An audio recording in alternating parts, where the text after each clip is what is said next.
Thank you so much, everyone, for staying with us on the program. Who has the number? Who has the majority?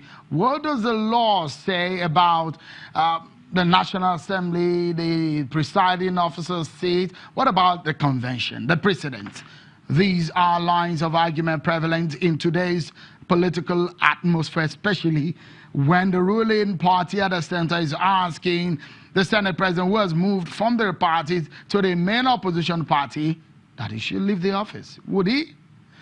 Joining me from our Abuja studio, I've been speaking with Senator Dino Melaye, who moved from the APC to the PDP, and we've since been joined on the program also by a chieftain of the APC, a former lawmaker, Honorable Cletus Obon. Let me begin quickly with you, Honorable Cletus Obon, on this one. When Mr. Adams Oshiomhole is asking Senator Bukola Saraki that he must vacate his seat and perhaps, known to law, to remove a Senate president is perhaps through an impeachment. And when you want to do that, you have to have the two-thirds majority. Does your party have that at the moment in the Senate?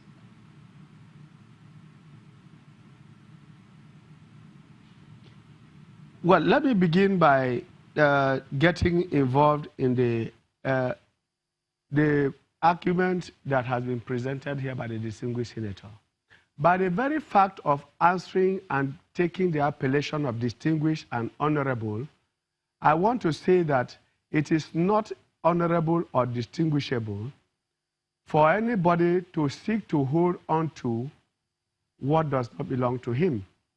Tradition, convention, and law, history, and culture are intertwined. They are a marble cake. One depends on the other.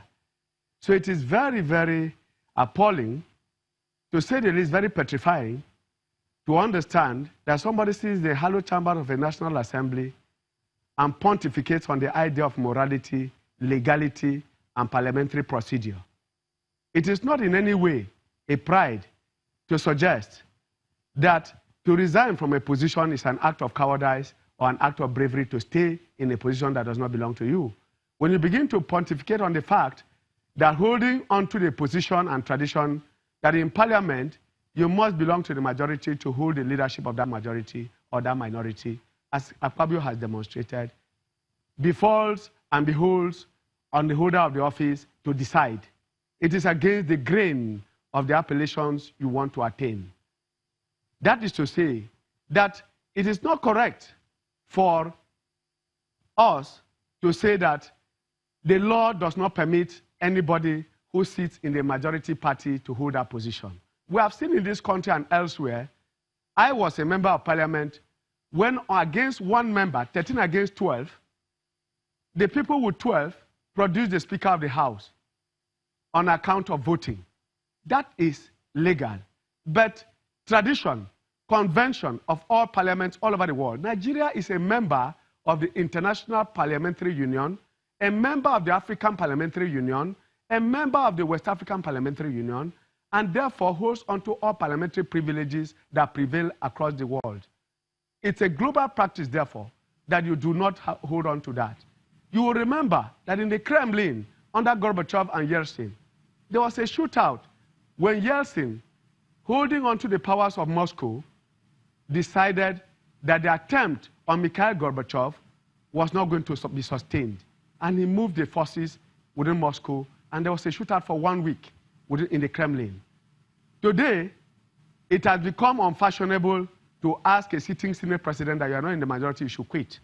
But let me not get there. We also have heard here that a supplementary budget must come along with the budget. That is anticipatory. It is far-reaching, it's outreaching and overreaching, whether in law or my very able distinguished senator here is a law student presently. You don't need to be a lawyer to know that you don't get into anticipatory or indeed to get into predatory actions. That is to say, you cannot in any way anticipate that my opponent is going to do this and therefore take an action on that. I am very shocked that today's Nigeria Senate and National Assembly, for that matter, is now going to depend on majority. It's now going to depend not on morality and tradition and history and culture, of the parliament to engage in this type of action. Senator, Honorable Obun, if I may quickly butt in and take you up on this, you have talked about the conventions and the traditions of parliament world over, which is known to a lot of Nigerians too. But as it stands right now, if we look at what the law prescribes in removing a presiding officer, if your party does not have the capacity to remove a presiding officer, and the tradition and morality that you are bringing to the table isn't looking like it's working for you, what options are left on the table? Two options are left. To vacate the seat of Senate President, President, Governor, Deputy Governor, Vice President of a country, 3 requirements. First, by impeachment. Second, by death. And third, by resignation. Those are the legal requirements by our Constitution. And this, in terms of resignation and in terms of impeachment, are so nebulous by our Constitution that indeed the extant regulations and constitutional provisions require only 2 things. That is, 1, in the opinion of the assembly, in the opinion of the state assembly or the national assembly, in this case the Senate, the person holding the office can no longer hold it. He can be impeached. And indeed, there are quasi-judiciary actions that the parliament can take. And that's why I deal with the bubble cake theory, where there are quasi-legislative actions that the judiciary can take and a quasi-judiciary action that the legislature can take.